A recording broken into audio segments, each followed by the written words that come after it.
welcome back to the Blue Honor Vlog. I'm Kay Williams, author of op-dec Operation Deceit, Blue Honor for what my blog is named for, and the Triloquia Trilogy Dark Paranormal Fantasy book series.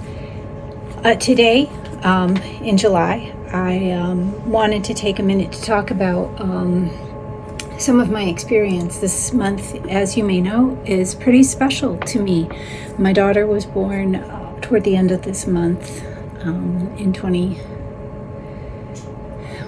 She's gonna be 7 this year.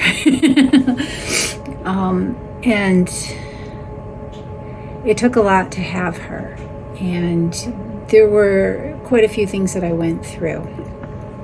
I always supported friends who decided to have children, friends who decided not to have children, and I empathized deeply with issues on both sides of that fence. I was the friend who was attempting to find the right partnership to create a family, settle down, whatever that looked like. And by the time that I was 42, that had not happened.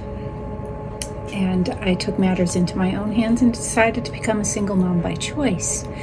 And it actually is the best decision that I ever made for myself. It's been absolutely fantastic. She's thriving. My family is very close, and everybody pitches in and gives me a hand. I am absolutely blessed with that. There's community around us, and it is a glorious and beautiful thing. But the run-up to that was fraught with a few challenges. If you have any friends who've gone through IVF, if you've gone through IVF, you probably know what I'm talking about. Friends are, I want to couch this in the idea that friends are almost always trying to be supportive. You may have that person in your life who is just negative or likes to nag on you. They're just a destructive person. Some of us do actually have those. They're real, and I acknowledge that. But I created, while I was going through that, I had a mental tick list of these things because they really stressed me out and they really upset me. Not just for myself, but for other people going through the same situation. Because my experience was not nearly as bad as it could be in the struggle, for fertility. I did have to come to terms with the fact that I had to find a donor and all of that stuff. And it's a little weird, wrapping your head around that, basically creating a child with a stranger. But that said, there were several things that came up during the course of that journey that were just really off-putting. I know in my case that my friends were not attempting to be cruel. They weren't intending to cause any hurt. They were trying to be supportive and to alleviate the anxiety and the pain, all of that stuff that I was going through. They cared about me. And some of those things were, the first thing I'm going to actually talk about is things that strangers will say to you, and other women,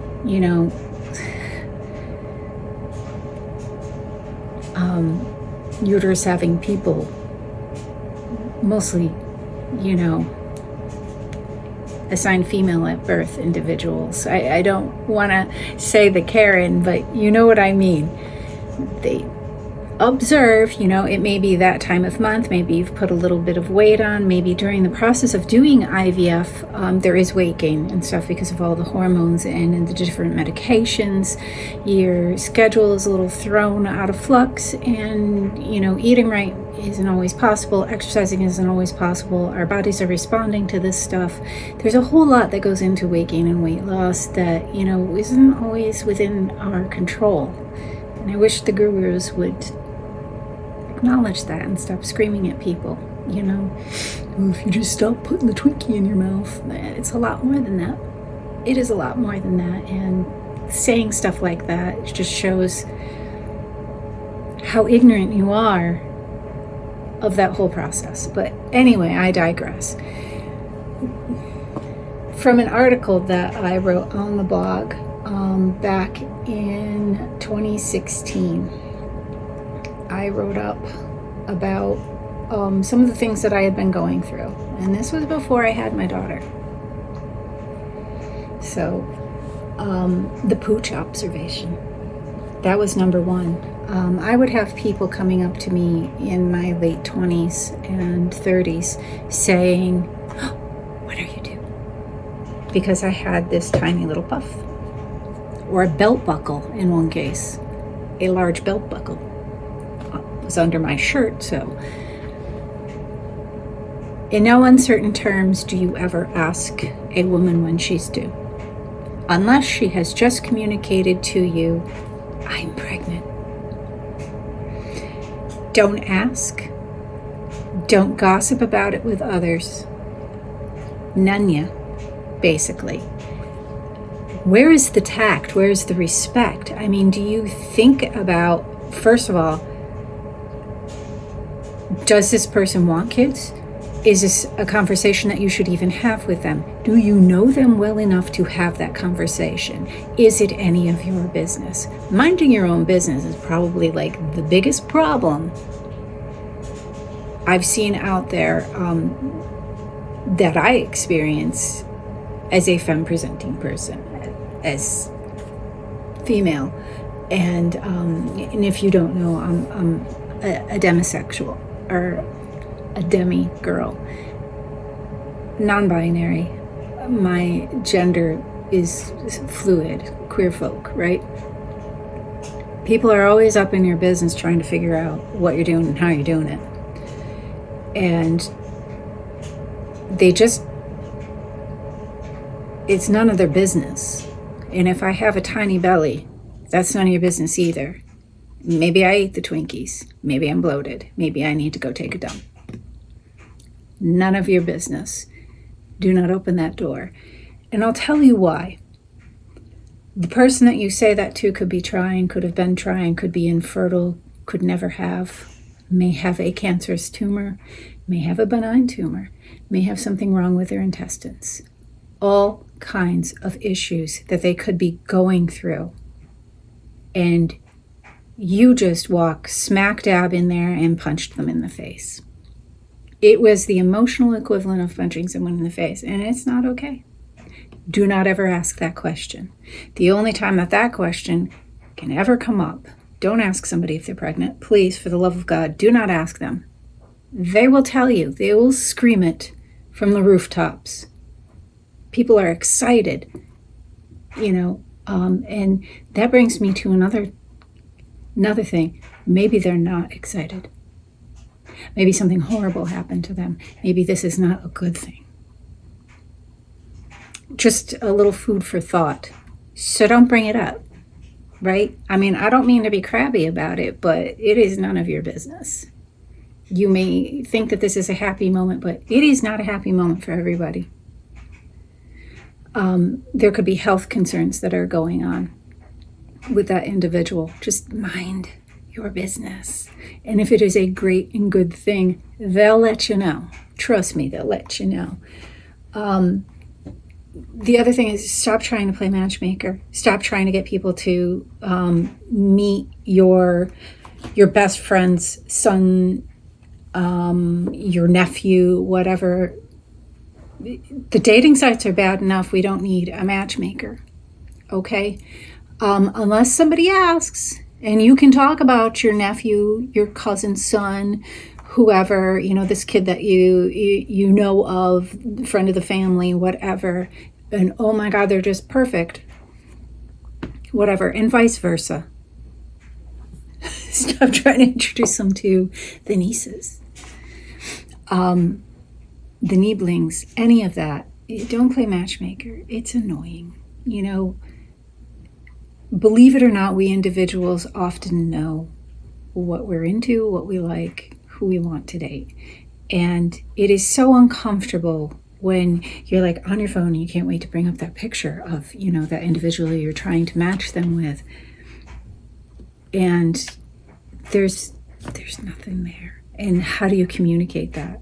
It's like saying no to a guy in a bar and just being like, please don't, I hope that this doesn't make everything, ugly in 2 seconds. Don't do it. People are struggling to find a partner. It's bad enough. Playing matchmaker takes a lot more tact and finesse than just going, oh, hey, check out my nephew, check out my niece, check out my cousin's son, my cousin's daughter. No. Okay, don't. Dating sites are bad enough. Your excellent news was another point. So I was pregnant at the same time as a friend of mine, and I had not gotten my news yet. I was so ecstatic for her. I was so excited. In my case, everything worked out okay. But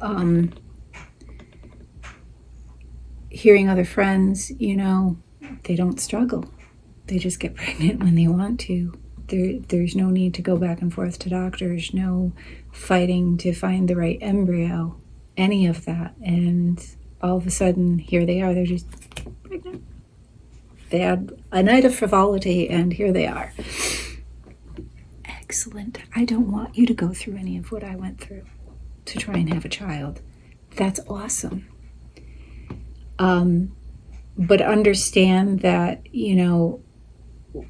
we may be a little aloof.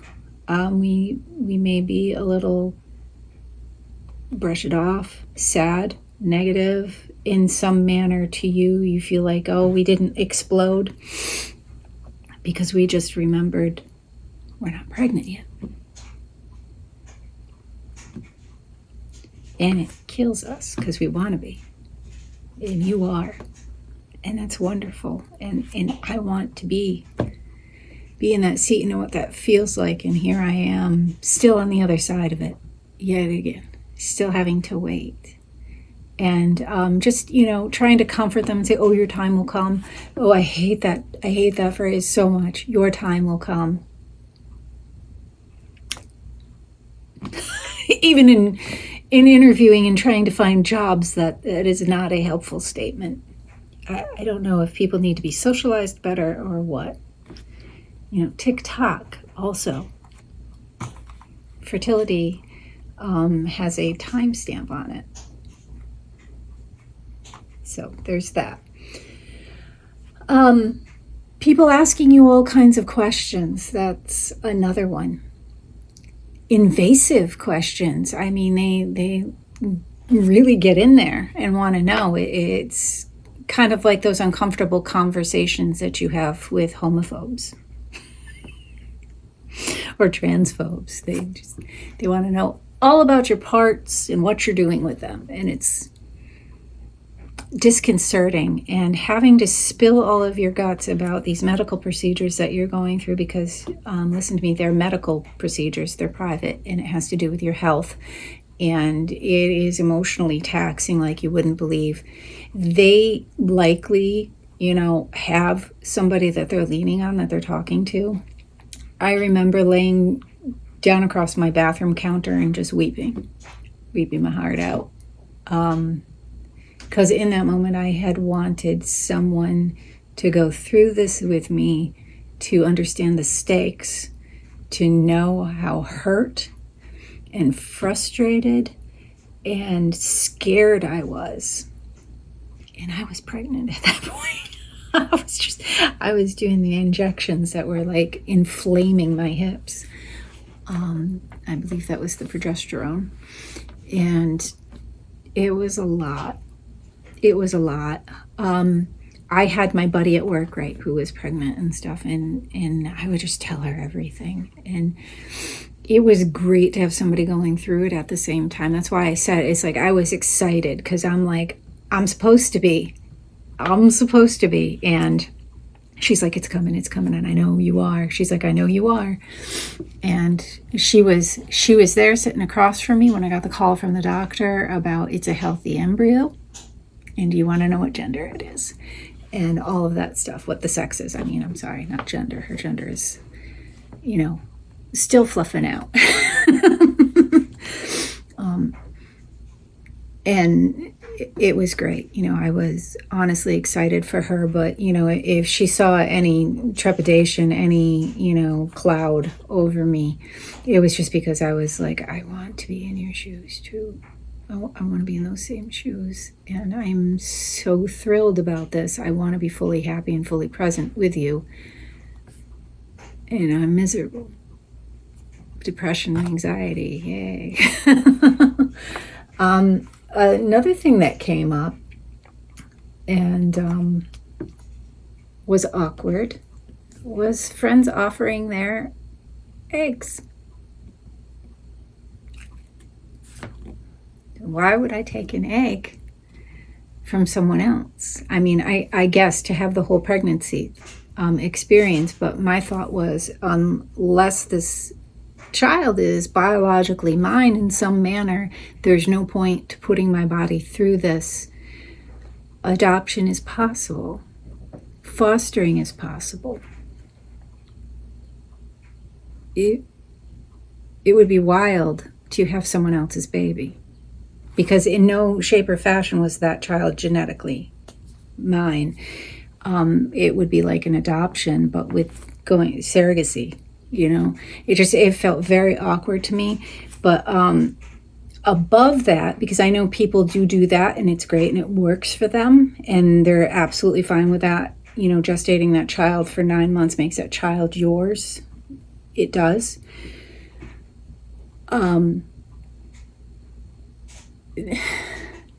The whole idea of your eggs aren't good enough and how that makes you feel inadequate. You're already in a lot of pain and struggling. And likewise, I had some male friends offering to be donors. And the thing was, I wanted an unknown donor because I didn't want the connection. I don't want somebody watching on Facebook as their child grew up with me, miles away, whatever. These individuals, of course, view this as a kindness, I'm trying to help you. And I get that. I totally get that. But I was like, my eggs are not inadequate. Not every egg is great. And we just, you got to dig through the box to find the good, healthy egg. And one that's going to develop into a fetus and go from there. So there was that. I had people constantly asking me. And while going through the IVF process and having the miscarriage, and then moving on from IUIs to IVF and the constant check-ins and what do you do now? And it was expensive and I was struggling, and I know they want to make sure that you're doing okay. They're like, we don't want you to get hit, and run over by the struggle bus here. We're just checking in, but it's like, often you're not the only one checking in, and it's daily, constant, if people know and you're open about it. I was trying to be open about it, like if people had questions and stuff, just to be open about it, because a lot of these things nobody talks about. That's why I love covering it on my blog. I still talk about it on TikTok, because I want to be available to people, and because I went through it and I'm successful, I'm capable of talking through it. I have a friend who didn't result in an infant, and it breaks my heart for her to this day. Former colleague of mine, and she had the same thing. Every egg disintegrated once it was fertilized. And I went through that same thing, and I felt her disappointment. I knew her disappointment, but for me, it was alleviated because I had my daughter. The medications making you not feel well, and all these horrible things that you just go through, you're just not feeling well. So a lot of the questioning and the pushing and the inspection and the offering and all of that is just not going to set well. And, people can sit there and go, well, you should recognize that people care about you, and blah, blah, blah, blah, blah.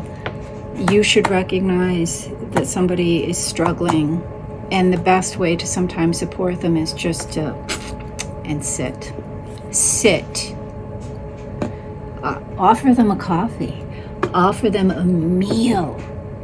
Show that you value their personhood, their presence, their existence above and beyond what this is, that fertility struggle or having a child or finding a partner and all of that, that them as an individual matters in this moment, regardless of being absent of those things that they're trying to achieve, that they are enough.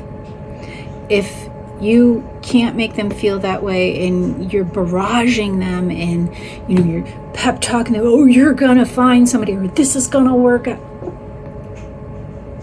It doesn't always work out, and we need to come to terms with that. And that's okay.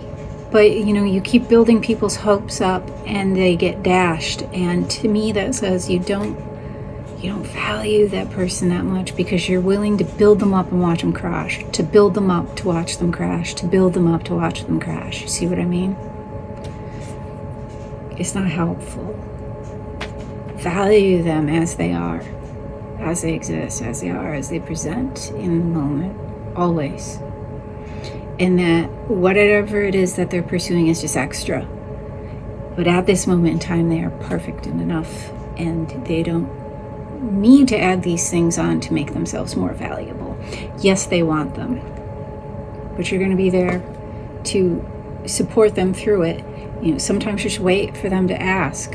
It becomes a lot of intuitive work, and sometimes you're going to just mess up and you're going to make one of these mistakes. But if you have made them feel valued as a human being, as a family member, and that you think that they're wonderful and perfect as is, and that they don't need to add a thing to themselves, it's going to be okay if you mess up, but don't be shocked if they come at you and say, why would you ask me that? And they're mad because so many others have been asking them that, or it's something that hurts, and hear them and say, because I noticed you look like you're struggling here, and maybe that wasn't the right thing to ask you to open this conversation, but if you need anything from me, let me know. And mean it. Don't just offer that and then ghost. There's a lot of people that did that. My friend who was pregnant at the same time, she actually took me to one of my retrievals where you have to be put out to have the eggs retrieved, and then took me home all the way back to Saratoga from my appointment. Took me home. Yeah. She was there for me. And it's like, and I was ecstatic about her. She also had a daughter, having the baby too, because she's just a wonderful person. And I couldn't help but be happy for her and stuff. Some other things for her didn't go quite so well, Not everything's as perfect as you assume either. So for those out there struggling, you look at these situations and you think, oh, I want in on that. Just remember, it's not always as perfect as you think that you're seeing it. It's gonna be okay. It's gonna be okay. However it turns out, it's gonna be okay. You may not want it to be okay. You may want it to be great. You can still make it great because you are enough. You are great. That other stuff is just, like sprinkles on an ice cream. You're fantastic. Don't worry yourself and stress out too much. Eat your foods that help. Avoid the foods that don't. Exercise a little bit. Breathe. Lean into that support system. You got this. And support system, keep supporting. Thank you for listening to my TED Talk. But you can look for that article I put out. It was in, let's see here, scrolling back up, July of 2016. So You can look that up. It's Let's Get Personal, 7 Things Not to Say to Your IVF Friend.